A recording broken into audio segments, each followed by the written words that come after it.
So I'm getting ready to weld on a couple of bolts to the frame of the 3D printer so I can mount a motor on there.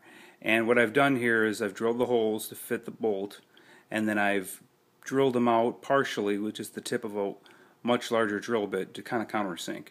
They have countersink drill bits for this. I didn't have one on hand, so I just used a large drill bit.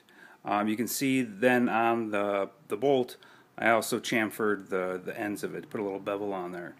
And what this will allow me to do is, once you put that in there, it's a little difficult to see with all the reflective metal. I just cleaned it all.